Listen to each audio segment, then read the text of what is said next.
My cheating coworkers sobbed, they cheated on me. How could someone be so sneaky? I had listened to their bragging for months. The entire office went silent as I stood up. I looked them dead in the eye and said, you don't get to be sad about this. So I've got this colleague. Let's call them Alex. Alex works at the desk next to mine, and for reasons I cannot fathom has decided I am their personal confessional booth, their diary, their undeletable browser history. Every morning it's the same routine. I'm trying to sip my coffee and mentally prepare for the day, and they lean over the cubicle wall, phone in hand, ready to deliver the daily drama report. And the report is always about their cheating. Oh my God, you have to see this one, Alex would whisper, shoving their phone toward my face. I wouldn't even have to look. I knew it would be a blurry profile picture from some app. Met up with them last night. It's the thrill, you know, the risk. They talk about it like it's an extreme sport, like they're collecting conquests instead of, say, doing their actual job. They openly admit they get bored with people, including their long-term partner, incredibly easily. To them, their partner is just home base, a comfortable default they return to after their little adventures.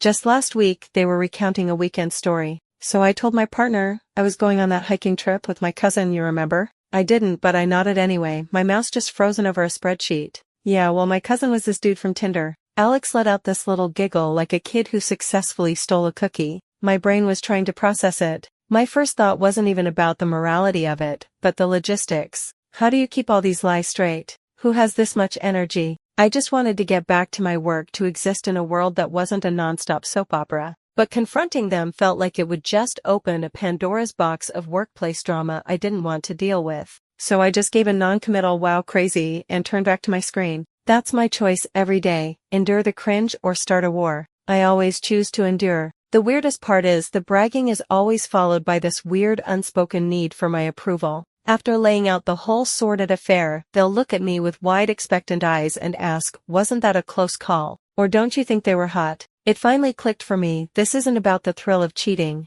it's about the validation. Alex isn't conventionally attractive, and they seem to have this black hole of insecurity that can only be filled by a constant stream of external reassurance. They need to prove to themselves and to me that they are still desired, still capable of pulling someone. Their partner's loyalty isn't enough, they need the validation of strangers. And for some reason they need me to witness it all. And I just sit there grinding my teeth thinking this whole rotten structure they built is going to collapse one day. I just never thought it would be this soon. This morning Alex didn't lean over the cubicle wall. They stormed into the office like a hurricane making landfall. Their face was blotchy mascara running in 2 black rivers down their cheeks, and they were clutching a crumpled damp tissue in one fist. The usual quiet hum of keyboards tapping and phones ringing seemed to dim as they made a beeline for my desk, collapsing into the visitor's chair with a dramatic shuddering sigh that turned heads 3 rows away. I put my coffee down. The daily report, it seemed, was going to be a special edition.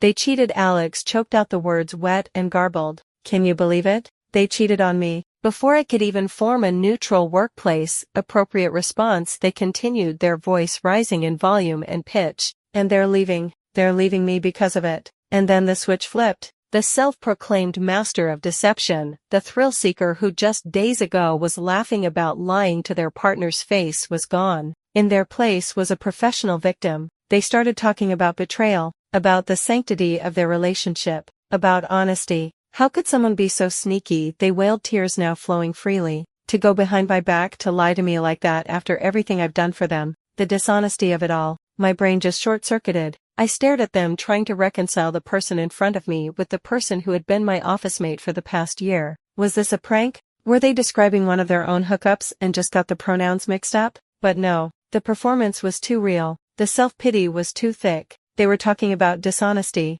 them, complaining about someone being sneaky, and they were saying it to me, the unwilling keeper of all their dirty secrets. In that moment, something inside me didn't just snap, it vaporized. All the pent-up annoyance, all the polite nods, all the wow, crazy responses I had forced out for months, they all came rushing to the surface in a wave of pure, unadulterated rage. I stood up. My chair scraped loudly against the floor, and the few people who weren't already watching definitely turned to look now. Are you fucking kidding me? I said. My voice wasn't a shout, not yet. It was low, and it cut through their sobbing like a knife. Alex looked up, their eyes wide with shock, a tear frozen on their cheek.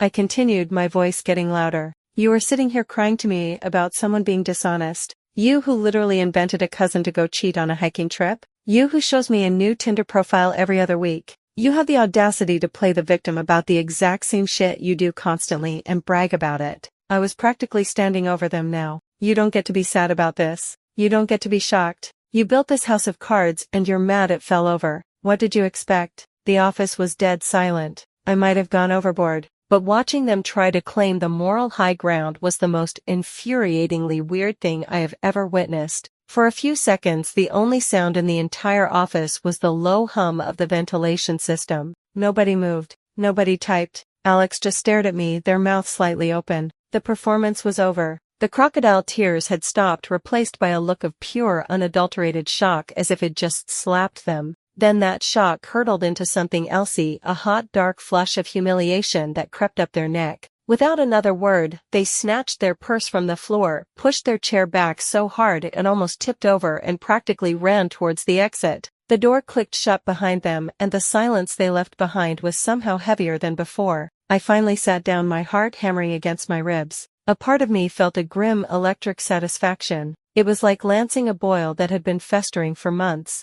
But then the silence really settled in and I could feel the weight of everyone's eyes on me. My manager was peering over his cubicle wall with a look that clearly said my office 5 minutes. And I had a thought, okay, maybe screaming at a coworker, even a hypocritical one, wasn't my most professional moment. I don't regret what I said. Every single word was true and they needed to hear it. But the delivery? Yeah, maybe went a little overboard. Oh well. As I sat there replaying the scene in my head, I wasn't thinking about the HR meeting I was about to walk into. I was thinking about Alex. I've never been unfaithful. If I'm unhappy, I leave. It's simple. I'm blunt, I'm direct, and I don't see the point in being a sneaky coward. To me, cheating is the ultimate act of cowardice. You want the security of your partner, but the thrill of someone new without having the guts to end things. So what I can't wrap my head around is the complete and total meltdown when the tables are turned. So Reddit, here's what I need you to help me understand. Why do people like Alex, the chronic cheaters who treat their relationships like a game, absolutely lose their minds when their partner does the exact same thing to them?